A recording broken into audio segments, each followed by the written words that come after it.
Hello everyone, I am Alina. Today's topic is gift under Muslim law, that is hibba. According to Muslim law, the gift are also known as hibba. In Islamic law, one has authority or freedom to allocate his property as he desires. Even then, it can be classified into two, that is gift and bills. In case of bills, a person can transfer only one third of his property. But in case of gift, he can transfer any portion of the property or a whole portion of the property. The gift comes into its existence immediately when it's transferred. But in case of will, it comes into its validity only after the death of his testator.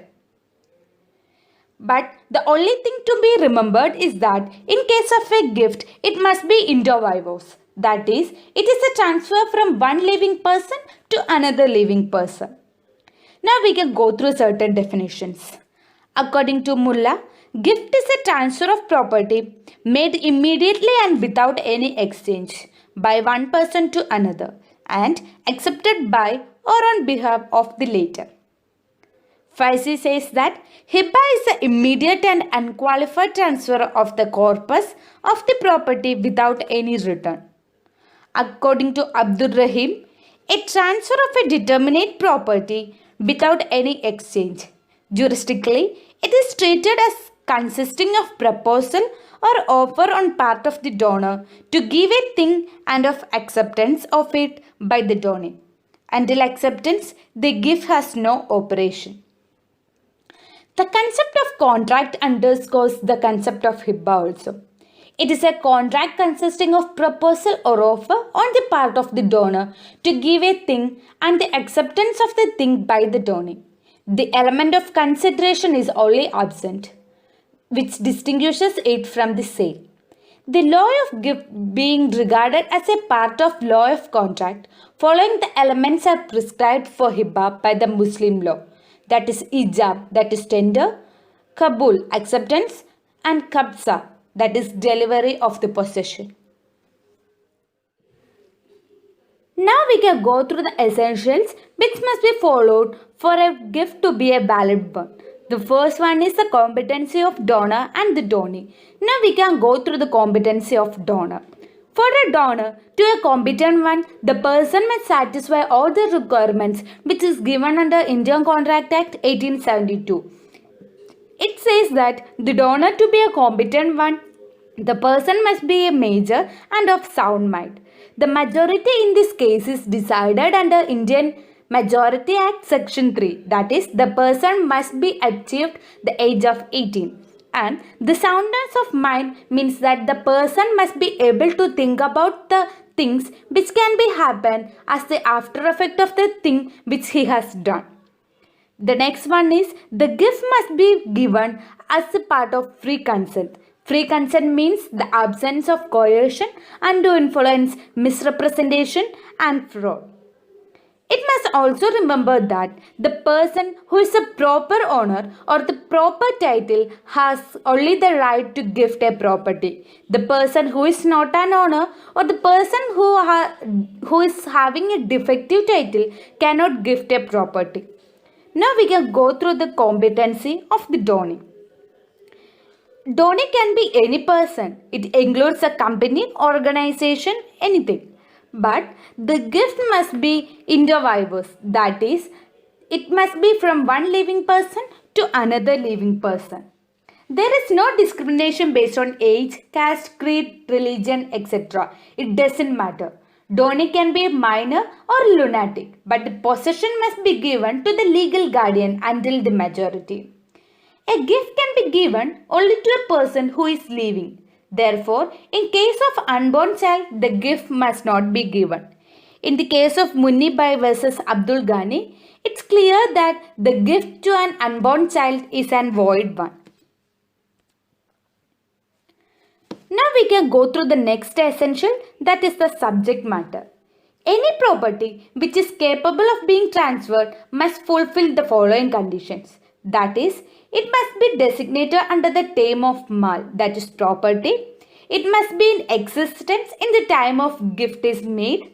The donor must be lawful owner of the property and gift can be made to two or more persons.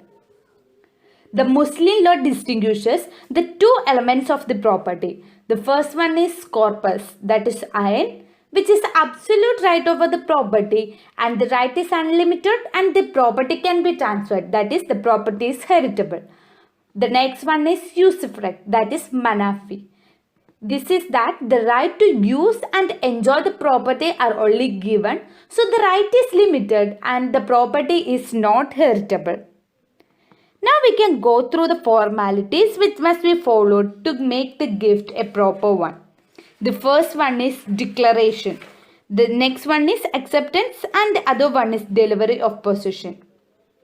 The mere existence of donor and donee and their capacities are insufficient, but they must adhere to the requisites of hibah under Islamic law, which form the real test of the valid gift. That is a declaration by the donor, that is ijab, and acceptance by the donee, that is kabul, and the delivery of the possession, kabza, must be essential. In the case of Mahbub Sahab versus Said Ismail, Supreme Court held that even if the gift deed is not in writing and not registered to be valid, it must evident that the intention of the donor, coupled by the express or implied acceptance and the delivery of possession, either actual or constructive, is necessary. In case of Ratanlal versus Muhammad Nabiuddin, the Andhra Pradesh High Court held that in order to establish a declaration of the donor in case of a gift, Muslim law requires that there should be declaration in the presence of witness or making a public statement. Declaration cannot be done unilaterally. In case of Ghulam Hussain Qutbuddin versus Abdul Rashid, the question was whether the father or the mother is a guardian or the mother can accept the property or the gift on behalf of a minor child. But it was held that as the father is alive and the father is a guardian, the mother cannot accept the property in respect to the gift made to a minor child. Now we can go through the certain exceptions where the delivery of possession is not needed. The first one is the gift from father to minor child, where the property is with father, but there is no need of delivery of possession as the father itself is a guardian, and until the majority of the child, the person or the father itself has the right of possession. The next one is gift from one spouse to another or vice versa. The gift from one co-sharer to another. Property in occupation of tenant, where donee already in possession, and the next one is incorporated rights, that is not tangible existence like patents. Now we can go through which are the void gift. The first one is gift to an unborn child. We have already seen that the gift must be an inter vivos, that is from one living person to another living person. So the gift to an unborn child is void.